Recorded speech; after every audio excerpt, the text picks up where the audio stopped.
well, I've known Dr. Shinn for quite some time, and we've had some very, very intense conversations. And as my lights went on and this health roundhouse got going, I realized something has to be done, not only for myself, but for our children, because we're going to have very little to give them. And I came up with a concept of one and one is one, and it really has to do with working as one to get things done. And it really has to do with eating as one. You will survive and you will prosper. And I want to give a lot more to my children than just what we have today. And that's really what I'm concerned about. And I really want to give them that. We are going to do this, and we hope that this is going to be the start of many farms that will come about, and we'll start a movement. And we're seeing that movement happening with Green City Growers. We're seeing it with Rich Shinn. We're seeing it with Dan. And we're seeing it all over the place. And it's time to get on board and do something about it. Demand that your supermarkets provide food to you that is something you can eat and that is rich and nutritious, because that's what it's all about. So without further ado, I don't know if Jean is here finally, and I do apologize for the lateness of everything. Dr. Jean Nordin-Evans.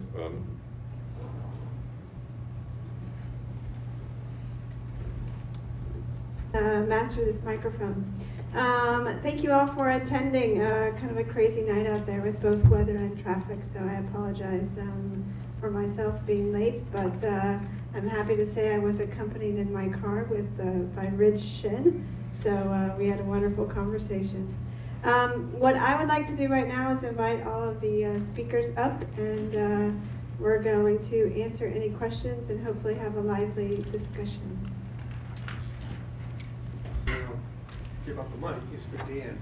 Could you explain the relationship between sugar production in fruits and vegetables and the content of micronutrients? Yes. Maybe one of those whiteboards over there. Yeah. Very simple. You have a pen? Is there a pen? No pen. And the other board? This one over here. Another board with a pen? Yeah. Knock shot. All right. Can you remove these flowers? All right.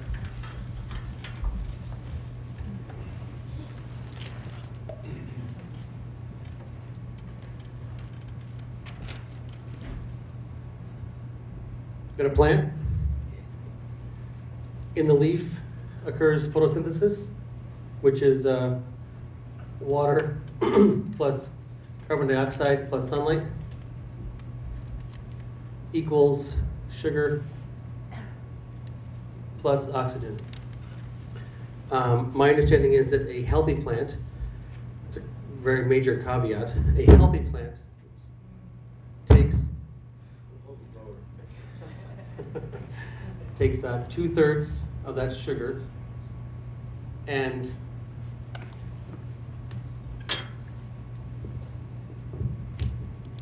drops it down from the leaf, through the stem, through the roots, and injects it into the soil. A healthy plant injects as much as 2/3 of the sugar it manufactures into the soil. And it does that specifically because plants evolved with this symbiotic relationship with bacteria and fungi. The bacteria and fungi have the functional capacity to solubilize elements, to exude acids and bases to access nutrients that are not available for the plant. The plant roots don't have the capacity to exude the acids and bases, to shift the pH, to solubilize the elements that the plant needs. And this is how plants have evolved. It's been millions and millions and millions of years of symbiotic evolution. So we've got a virtuous circle where the plant makes sugar, it injects that sugar down into the soil, into the roots to feed the soil life, whose functional capacities are to solubilize those elements. So the plant says, I need copper. It adds a couple of amino acids to that sugar, which make it what's called a plant root exudate, which is a foodstuff for a specific species of bacterium whose functional capacity is to solubilize copper. So when the plant needs copper, it injects into the soil the food for copper solubilizing bacteria, who then reproduce, go out, solubilize that copper, eat it, digest it, and then proceed to die 2 hours later, because that's the length of the lifespan of the bacterium. And then the plant is able to suck up that protoplasm, which has the copper in it, to functionally build its body with.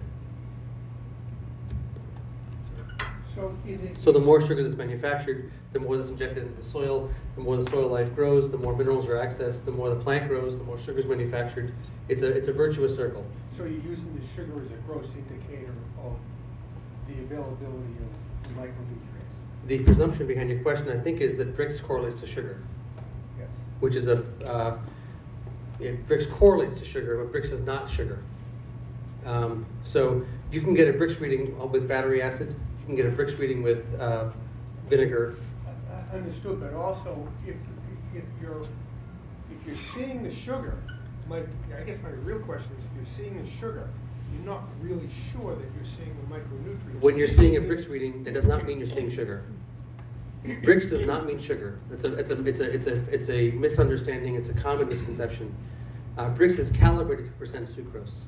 So the Brix chart, 1 on the Brix scale is the amount light bends when it passes through a 1% sucrose solution. 5 is the amount light bends when it passes through a 5% sucrose solution. So the calibration is to sucrose.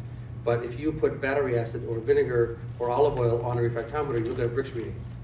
Right, but there is I would think that you're basing it on a relationship between the Brix indication, the amount of sugar that should be present, and the fact that, or not the fact, but that the higher the sugar content, the more the micronutrients should be present. I think you're stuck with this assumption that Brix means sugar, and it doesn't. I'm not stuck with that. Okay. I don't want to bother everybody else with this back and forth necessarily.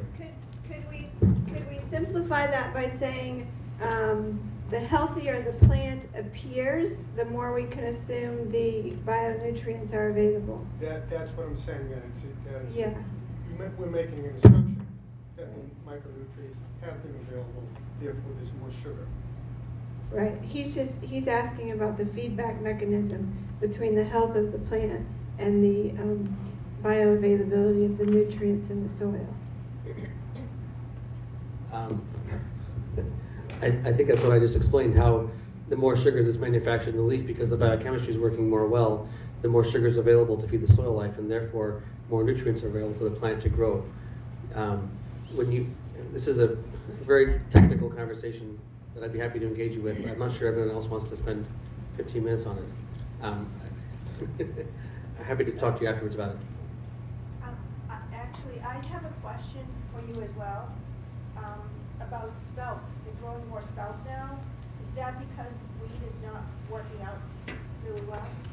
Spelt being the ancient form of wheat that has less gluten in it? Yes, spelt. The question is, yeah. I'm not a specialist on spelt. Okay. I know some people who are. Okay. Oh. That's mine. You would have to look back through history. The reason why modern wheat is so undigestible, is that better? Undigestible is very simply, there was some research or hybridization that took place in the 40s and 50s under the Rockefeller Foundation and Norman C. Borlaug, and they changed the genome so much that they increased the gluten content and made it much more difficult for the human body to digest it. Also, it's a 42 chromosome versus a 28 chromosome. It's a very, very complex organism. Spelt is one of the choices, as is kamut or Corazon wheat, red thief wheat. They're all having a comeback, which is really great. They're a lot easier to digest, and they have a lot of nutrition in them. As one who's in the bread business and sells kamut bread, I can tell you, I can't eat wheat, but I can eat kamut because of the genome is the way it is. It's nature engineered, not human engineered, and that to me makes a big difference.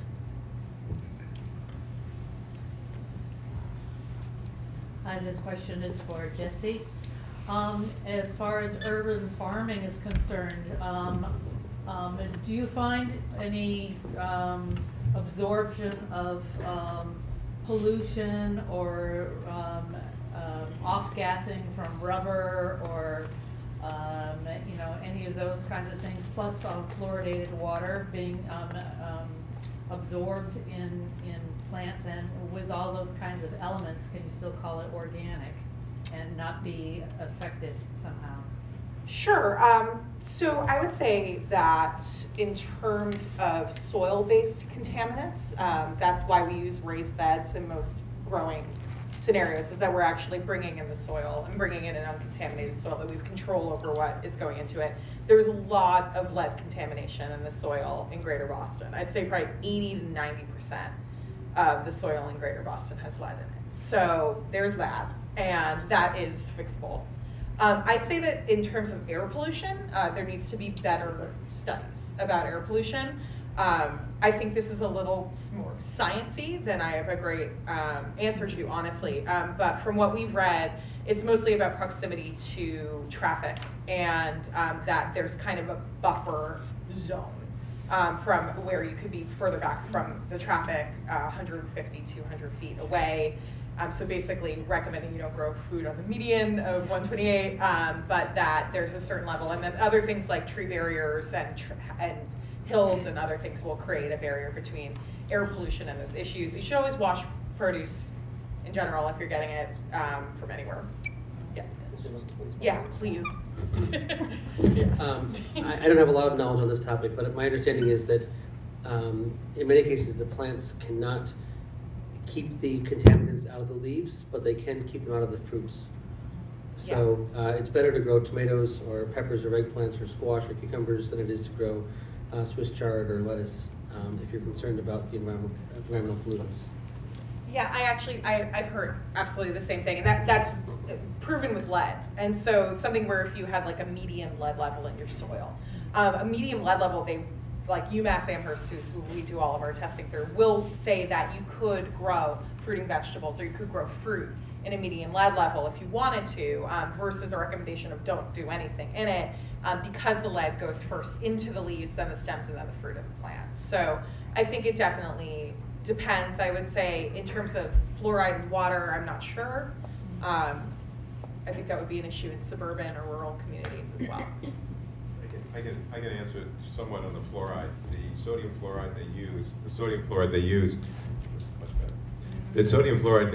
has contaminants of lead in it, and that's part of where the lead comes from. And that's the best way to say it. It's not a pure sodium fluoride, and I'm trying to get fluoride out of the water in the North Shore. That's it. Also elevation, having farms on rooftops as opposed to ground level in cities. Say that you're from Green City. Green City growers. But growing on rooftops as opposed to ground level, the density of the polluted air, it's going to make the polluted air be lower, and so the less polluted air will be higher, and therefore less exposure if you're growing on rooftops.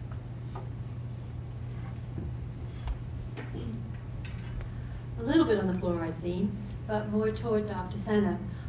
We saw how fluoridation came into the water system largely because of marketing. They did such a great job saying this is a great magic bullet. And I'm seeing the so-called skeptics group and everyone going on, oh, Monsanto's great, and this engineered food is great. And there's a lot of that marketing going on right now to say that, oh, there's nothing wrong with it, and those people are crazy, and this tin hat. Even to the point of not doing the science, the right kind of science in this country. You mentioned in isolation and all of that. I did read the Egyptian science that was published in a Turkish article and everything. Learning from history, doctor, learning from history how the scientists were not able to prevent fluoridation, which is we're paying it. And as somebody who knows firsthand what an adjuvant is, because I'm an allergic person, and I'm one of the ones that's going to be suffering and dying early with a gastrointestinal and all the other issues. What should scientists and others do now to prevent GMO from, that genie to being totally out of the bottle? The biggest thing is to have courage to do the research in the face of the opposition they're going to get. Microphone. I think the most important thing right now is that scientists are afraid to do the research because they understand the opposition they're going to get from the industry. Can you hear me? And So only people like me who are about to retire, or people who aren't working in the agricultural, I mean, I'm perfect, so I'm about to retire, I'm not funded by the industry, I'm not working in the agricultural, MIT doesn't get funding from the industry, from Monsanto, you know, so I'm one of the very few people who is in a position to go ahead, and I'm willing to take the heat, which I've got plenty of it. If you search me on the web, you'll find lots of articles talking about how I'm not equipped to do what I'm doing, and my science is junk science, and all of those things. I say, fine, you know, go ahead, just say that about me. But people will listen to that, and you will ruin your reputation if you dare to speak out against these people. How many scientists are willing to do that, especially young scientists? This is a huge problem. How do we counter it? How do we You counter need it? more people with courage. I mean, I think people have to recognize courage is needed here, because we're going to ruin this country if we don't have courage. And I don't understand why people in this country no longer have the kind of courage they used to have to stand up to things that are a crisis. You know, I don't understand really why there are so few people who have the courage. And I admit, if you're young and you're trying to support a family, and you might lose your job, you might lose your reputation. I mean, these are huge things to risk, right? If you're young, it's not easy to risk those things. Most of the people who are doing the research are either retired or about to retire. You know, it's sad that that's where we are, but that is where we are. And I don't see how to get past that. There's huge amounts of money available in the industry to fight us. Jesse and Dan have all said, circumnavigate that. In a Go sense, around it.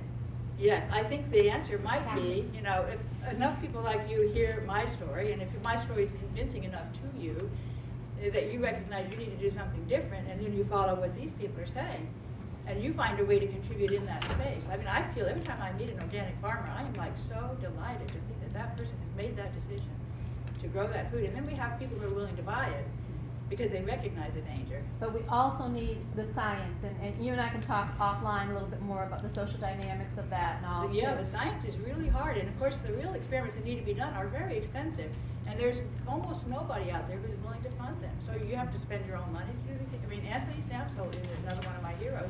He's got a farm. You said the magic word. We find the philanthropists who are interested in funding it. They have the Kettering, and they have the other, those folks who will puke. Yeah, puke. We find somebody who is willing to fund. That's the magic word. Something. Right. Philanthropists who recognize the need for something different, and who are willing to admit that what we're doing and we'll fund you. Isn't working, or at least they want to find out whether it might be true that it's not working, you know, and then be able to fund the science. And then you need people who are willing to do the science and run the risk of the wrath of Monsanto. So. Hi, yeah, Margot Roman. I happen to be a holistic veterinarian and very concerned about microbiome and the biodiversity of the soil. And those soils, like the farm that you're buying, which has good bones, you want to really get the soil to be very biodiverse with a lot of microbes. In my veterinary practice, we are doing what we call microbiome restorative therapy on animals. We've already done 685 fecal transplants. And these are animals that have been on antibiotics, have been eating GMO food, have been on fluoride, chlorine, steroid, whatever it is. Their immune systems are completely damaged by because their internal garden, that garden that really functions 85% of our immune system, has been tainted terribly. So to look at the soil, and I'm just thinking, you know, because I think their idea of doing this permaculture thing is phenomenal. I love it. And you know, to have that soil that you recondition with is to get cows that are not genetically damaged from, you know, one generation to the other, because your biome is passed from your mother to the baby through the uterus, through the, you know, in the colostrum and through the vaginal wall as it comes through. So it's really important to get these cows from animals that have been raised not damaged, because they're never going to have that.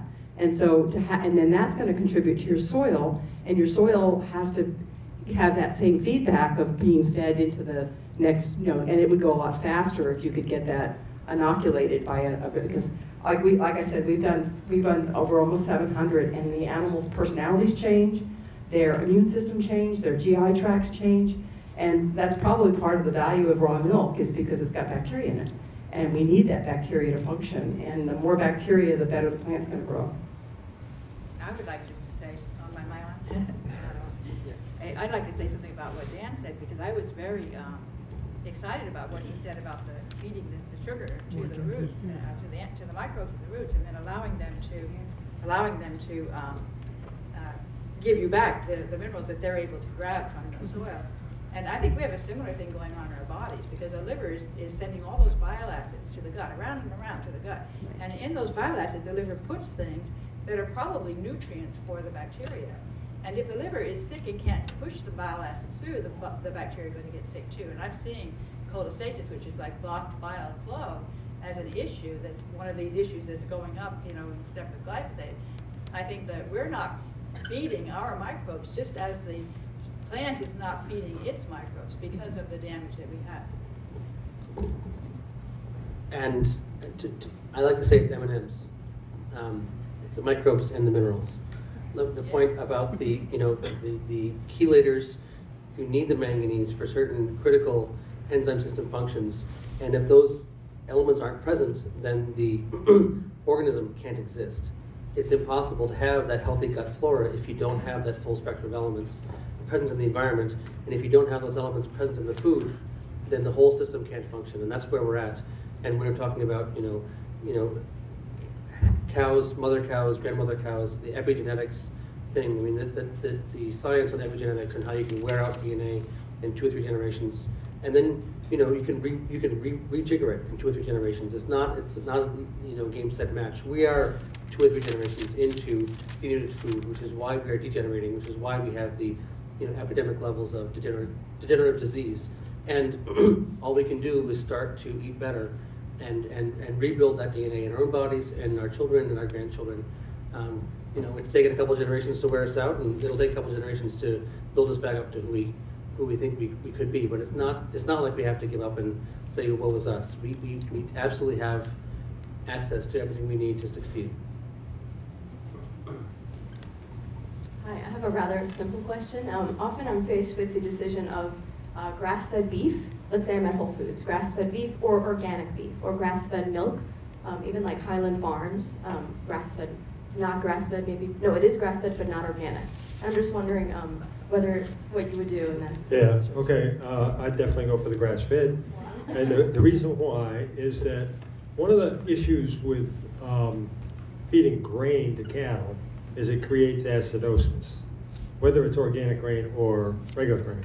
That acidosis creates an acid environment in the stomach, which allows them to build resistant to E. coli. Acid-resistant E. coli develops in an acid environment. Cornell's done the research. We could eliminate E. coli by feeding cattle grass or hay for the last 2 weeks of their life. The research has been done to eliminate E. coli from the spinach by feeding cattle grass. But the other big factor is the fats in the meat. A lot of people say grass-fed beef is got more good fats and less bad fats. The fact is that there's omega-6 fatty acids and omega-3 fatty acids. They're both essential fatty acids for brain function, but the ratio is critical for human health. So when you have grain-fed cattle, you have 10 omega-6 to 1 omega-3. That creates all the things in the human. The bad rap of red meat is the grain. When you have the ratio of 1 to 1, that's like eating wild salmon. And Susan Duckett, who's done all the research at Clemson University, says that she can precipitate the fats out of a piece of meat, measure that ratio, and tell you whether it ate grain or not. That's clear. Just one last thing. Well, I thoroughly agree with Rich and everything he's saying. You have to be skeptical of the labeling.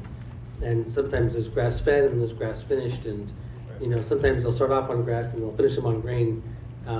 And yeah, I would thoroughly agree with the grass-fed over organic, because if it's just organic and not grass-fed, that means you're eating grain. That means it's junk. But it's usually like 30% grass-fed. I've called and asked, and that's what they say. Whatever that means. It's very low. So yeah. The problem is when you don't know who your grower is, and it's somewhere in the industrial supply chain, and the labeling is done to inspire you to buy it. It may not be intellectually honest, but on principle, what he said I think is entirely correct. Yeah, let me speak to that. The reality is that all cattle are grass-fed. All cattle are grass-fed, but most of them, 98% are grain finish, finished for the last 120 days. And that's where it changes. And so, you know, and what Dan is saying is exactly true. The labeling is really sketchy, and everybody wants to be grass-fed, you know, so they say they are. But, you know, my feeling on it is that you got to be 100% grass-fed and finished. And what I tell people, it's kind of like pregnancy. You can't be sort of kind of grass-fed. You either are or you're not. Chris, will you tell your story about the meat that you got and your trip to Whole Foods? So this was the second time I think that we did this. No, it was the first one. It was at Groton.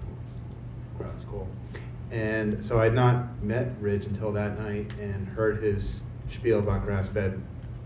And oh! I thought this was the Whole Foods story. It's going off on different tangents. Yeah. So I'm gonna have to tell two stories at the same time. Efficiently. So anyway, let me finish the one I was on real quick. So I heard his spiel, and one of the things he said was, you walk up to the Whole Foods case and it says, oh, I've got, you know, level of sustainability number 4 or number 5, and that's better. And he said none of it is grass-fed. So it's all got glyphosate in there because they're eating grain, and if it's not organic, doesn't matter how sustainable it's labeled, it does not matter. And so I went actually the next night, and it was late. We needed something to eat quick, and you know the whole thing with the family. And I'm standing in front of that case in this beautiful Wellesley Whole Foods, and I asked, they were just about ready to close, and I said, so is there anything that it's like non-GMO? And the guy looked up, and he was cleaning up, and you know, they're trained, right? He comes around the other side of the case, he stands with me, and we're standing there, and we're looking at what had to have been 350 different products. We couldn't find one. And finally, we walked over to the corner and we found this little scraggly thing, a chicken wing that was non-GMO verified. And so after meeting Ridge, I had to double down. Anyway, the other story was that I was doing a CSA for meat, and it was a monthly delivery, and you'd go and pick it up frozen. And I'd been with this woman and talked to many of my friends and got them on this same program. Oh, she's great. She comes out of Central Mass, and it's all natural. Natural, by the way, it means nothing at all. It's, yeah. So I happened to be talking to Ridge's wife at dinner ahead of the speech, and I said, oh, well, you guys must know this farmer. And she kind of went, and I'm like, uh-oh, something's wrong there. You don't know the story because you weren't there that night. I know who you're talking to. Yeah. That's my hometown. That's my hometown. And so she did not, like, you know, give it up easily, and I kept kind of scratching away at her. I said, no, come on, tell me. She said, well, you know, she's just feeding all GMO stuff to all her animals and then calling it natural. And I just and local and using all the buzzwords, and I was buying it and I was feeding it to my kids, and I've since gotten off of it, and I swear to God, I think we're all better for it. But it just goes back to, even when you think you know your farmer, you don't even know. It's really tricky. Can I just finish that off with one short point? From my perspective, this is the argument, the rationale for having the ability to actually test quality. The only way to get quality is to get a highly functioning biological ecosystem. So if we actually have an empirical metric, an empirical analysis, an algorithm that actually correlates with quality, and the consumer can use it, then we can use economic leverage to force the supply chain to do what we want it to do.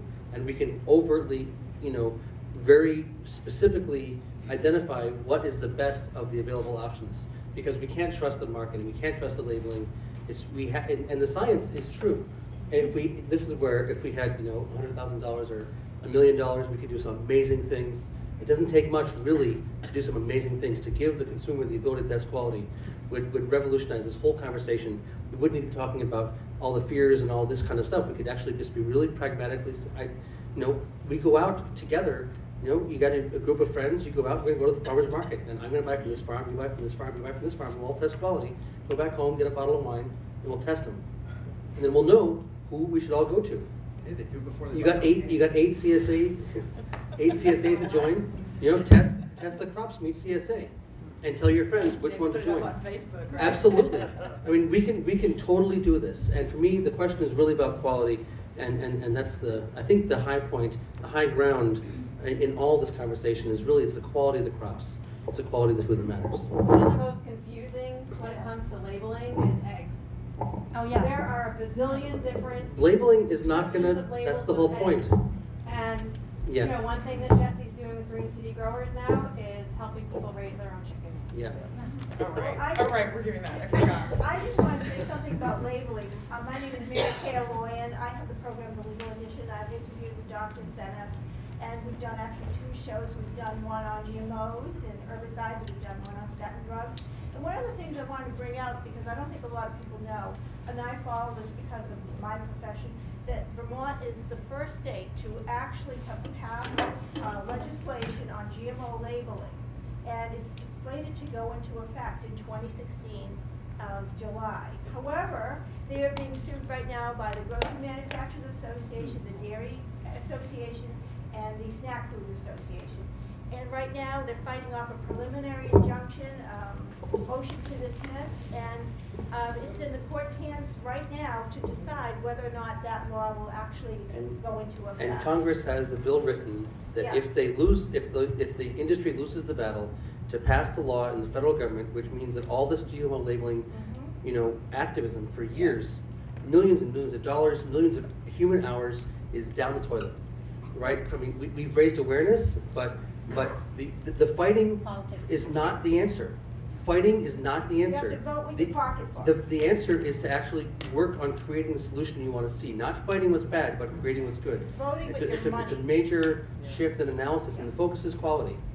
I mean, anti-GMO is great, you know, sure you want to be healthy, but just because you're non-GMO does not mean you're necessarily getting quality. It's the quality that we need to revitalize, to rejuvenate our own bodies. I'm going to say one thing. You need to leave here as an activist. I mean, that's it. I mean, people, I go to a party, people don't even want to talk to me anymore because I am an activist. You're a solutionist. And yeah, that's about it. Chris Martell, who drove down with me, fantastic guy. He's one reason why Amesbury is fluoride free. You need to get involved, and you talk to your neighbors and talk to your friends, vote with your pocketbook. Don't go to Stop and Shop. They're supporting genetically modified foods. Go to the store, go to the places that are going to make the difference for you and your friends and your children. Oh, by the way, before I forget, I forgot one thing about bread. Is that they are now putting glyphosate on it before they harvest it, so that it what? Yeah. It is? Oh, you didn't? Oh, okay, sorry. And they also putting sulfur fluoride on. I have a question for Dr. Seneff about autism, about like what is autism? Because in the 70s and 80s, I was aware of autism as being a really severe disability with people with autism could like hardly communicate or be social at all. And in recent years, I meet a lot of adults who identify as having autism, who are very high functioning, communicate very well, are very gregarious. And I don't know if they've been tested for these biomarkers. I wasn't aware that there were biomarkers for autism, but I do a lot of disability rights activism, and there are groups of people with autism who are organizing against who are opposed to the anti-vaccine movement because they see themselves as being neuroatypical but not being damaged, and they don't want to stop themselves from existing by being against things that are supposedly causing autism. So my question is do these high functioning people have the same kind of autism that you're talking about, and it is a very complicated condition with many different flavors, and you certainly have the Asperger's syndrome, which is actually often very, very bright people who have social dysfunction, you know, at the high end. They can do really great things in their life and you know, really achieve and accomplish and contribute to society. At the low end, you have kids who will always be a major burden on their parents, often are disruptive in the family environment, often lead to family breakups because the husband can't handle it. I mean, there are, really, really disruptive at the low end. One thing we're seeing a lot more of recently is regressive autism, which means that the child was developing normally until maybe 1.5 years or 2 years old. And then all of a sudden, and often it is triggered by a vaccine. They get a vaccine, they get a high fever, a week later they have some seizures, they start losing the language that they already had, and eventually they degrade into an autism diagnosis that they would not have had before that vaccine, which is why there are many parents who are quite confident that they're right, that their child's vaccine is contributing to the autism. There's a huge fight going on right now between the pro-vaxxers and the anti-vaxxers and all this stuff about the measles epidemic.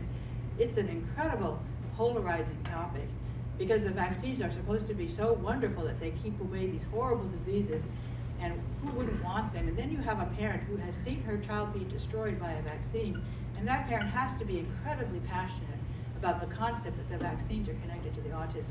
What I am seeing, and what really worries me, is that the same vaccine is much more toxic today than it was 20 years ago. And the reason for that, I believe, is because the glyphosate is synergistically toxic with the vaccines. And the aluminum, the glutamate, the mercury in the vaccines are really dangerous chemicals that you don't want to be injecting into your body, but especially so when you have the glyphosate already in your blood, because the glyphosate disrupts your body's ability to handle those things correctly and flush them out. And they'll go into the brain and cause the kind of brain damage that we're seeing in autism. So my personal belief is that there's a synergy between the glyphosate and the vaccines, that it's extremely dangerous and getting worse. So I predict that we're going to, and we are in fact seeing more and more scary adverse reactions to vaccines that are supposed to be pretty benign. I've looked very extensively at the virus database, which is a wonderful database online. Any of you can download it and study it, and you will see that I'm right, that symptoms that are involved with brain dysfunction are showing up much more frequently recently than they were in the early days for the MMR vaccine, for example, which is, I don't think the vaccine has changed. It doesn't have mercury, it doesn't have aluminum. What it has is glutamate, and glyphosate prevents you from detoxifying glutamate. I believe that's the reason why the MMR is connected to, it's seen in the vaccine data, the VAERS database, that it causes things like anaphylactic shock and seizures, the kinds of things that are obviously something going on in the brain, the kinds of things that are also caused by MSG for people who are sensitive to MSG. And MSG sensitivity is probably an indicator of glyphosate exposure. So, I mean, it's a complex topic and very tricky and very emotionally charged, but we need to get more science done to see what's going on here, because I think there's a synergistic toxicity between, and of course not just the glyphosate in the vaccines, but everything else we've got in the environment as well. We are enamored of chemicals, man-made chemicals in today's society, and we need to change that point of view if we want healthy children.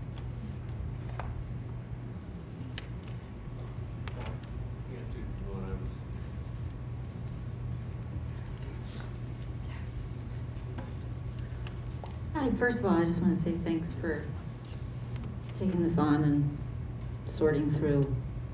It's very charged topic. So just a little while back on the cover of Technology Review, there was this wonderfully supportive GMO, supportive of GMO, yes, coming right out of this institution. So I think tangled up in the question of labeling GMOs, thinking about feeding the world, is this question which, a lot of people that are thinking, like, what's junk science versus not junk science, and talking about this issue is, and what we've been talking about tonight is largely the evils of glyphosate. And as a result, GMO plants that are engineered for the sake of dealing with glyphosate are sort of what is causing the biggest problem, from our standpoint. And that's been the basis of this conversation. But I don't know if it's within the scope or if you've looked at other genetically modified organisms, you know, there's all kinds of genetic modifications that people are talking about, from just aesthetic reasons like non-bruising potatoes to seeds that will sprout and produce in drought and poor soil, and you know, this is necessary. Have you done, like, or any of you could probably speak to this issue of sort of the broader range of potential for GMO beyond just the glyphosate dependent conversation? A little bit. Yeah. I think the GMO issue is much harder to tease out. I think that it's a very complex story with those genes. When you do this kind of engineering, you insert these bacterial genes into the plant, which of course is very abnormal, and then that goes into your gut, and then gut bacteria are very good at sharing ideas. So for example, if you have a BT, which is the gene that produces a toxin that kills insects, and you have that gene in the food that you're eating, it is possible, and people have not been able to prove this, but the smart scientists have said it's possible, that your gut microbes could pick up that gene from the food that you're eating and insert it into their genome, and then they can start making BT toxin all they want, and they can cause tremendous stress to your stomach because of it. So this is not proved. This is theory. There's some evidence of these kinds of behaviors, so you kind of have to say, well, maybe it can happen here because it can happen there. You know, it's not a home run. It's just some ideas that some scientists are saying that could be true. You know, and then also you have these siRNAs, which are part of what they're doing with this genetic engineering, and those can also potentially not get digested, get into the blood, and then those things are they go trans-species, and they activate a huge number, they will completely change the program of what the cell is doing. These are really high-level control elements that will say, you know, don't make those enzymes over there, make these over here now, because I'm telling you that, I'm in control. And these things can be loose in your body. I mean, again, this is like, people have argued that this is possible, and these are really smart people who know all about DNA. This is not me. I mean, I just have read some of the literature in that space because I myself am trying to understand. I think there are potential risks, but nothing has been proven, and it's possible that we in fact digest it all, that none of this happens, and that everything's great. I mean, I wouldn't bet my money on it, you know. Could you explain the siRNAs? These are let's see, what does it mean? Interfering. The I is interfering. I'm not sure what the S is. It's RNAs that are control elements. They don't actually encode genes. That's in the junk. That's the junk DNA, which of course isn't really junk. And they put these in. They also insert, by the way, an antibiotic gene as a marker when they do these things. So there is an antibiotic. There's a capability of introducing to pathogens an ability to, not an antibiotic, but a protection against antibiotic resistance. An antibiotic resistance gene is inserted with the gene that they're trying to get in from the bacterium, so that they can find out if it took, by testing to see if this product that they've produced is resistant to that antibiotic. And so that can also be shared with the gut microbes, and you might get a pathogen growing that has this antibiotic resistance that it picked up from a GMO crop. So these things are certainly possible. And this is what people discuss who are studying these things and trying to say, what are some things that could go wrong? It's not proven. So it's more the possibility. Yeah, and it's complicated. The possibility never ends, that's the thing. So You're familiar with until something Don is Huber's work? proven, people will always challenge it forever. Right. So where does it end? Are you familiar with Don Huber's work from Purdue? You must be familiar with Don Huber's work. I think he's got a fairly confident analysis of what it is exactly that GMOs specifically are doing, and not just the Roundup. But from my perspective, you know, the more that intelligent, conscious people focus on the problems and get, you know, worked up and stressed out and start bemoaning and feeling overwhelmed and how can we fight, we're putting our energy in the wrong position. This is why I was, you know, arguing with Andrew about whether I wanted to speak here or not, because I didn't. Because, you know, it's not about GMOs. It's not about GMOs. And if that's what it takes to get people into the room to talk about food, fine. But fighting the bad and raising awareness about the bad and focusing on the bad is not going to ever build the solution, right? We know the system is rigged. We know they've got the bill waiting in Congress to, to basically take 5 or 8 or 10 years or 20 years of activism and, obviate the functional political accomplishments, even though it's going to be awareness. If we would spend our energy on focusing on building the solutions, we could get there really quick. The amount of money that was spent on one state's, lobbying for legal defense for what you can't, for California, if we had that money for research on quality they spent on one ballot initiative cycle, we could know what quality is. We could have a gizmo that consumers could use that would be the price of a smartphone that you could go to the grocery store and test quality with, right? We need to refocus our energy, not on the negative and all the science and all the, the messy weeds of what's bad, but what are the solutions and how can we get them and how can we systemically organize to accomplish them, and can we raise awareness about solutions and what are they and how do we do it? For me, we need to shift our attention. Your mind is your power, your energy is your power. Where are you putting it? So, sorry.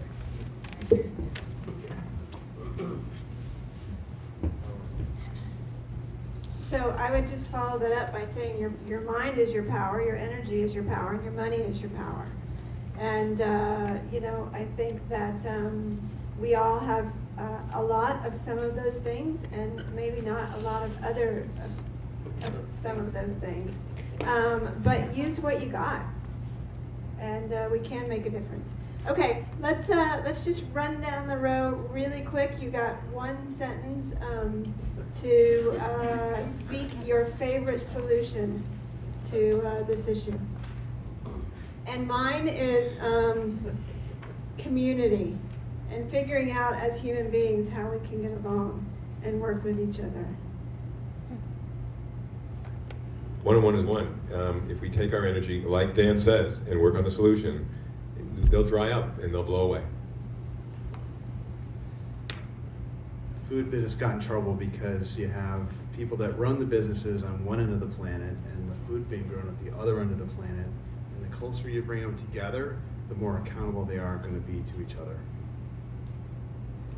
I would say that the focus, for me, is increasing quality in the food supply. Grow your own. Eat grass-fed beef. A couple days ago, I just talked to a guy in the chemistry department who says that it would not be hard, he thinks, to design a device on your cell phone. Now, I find this amazing if it's true. It's true. Take it to the grocery store. It's true.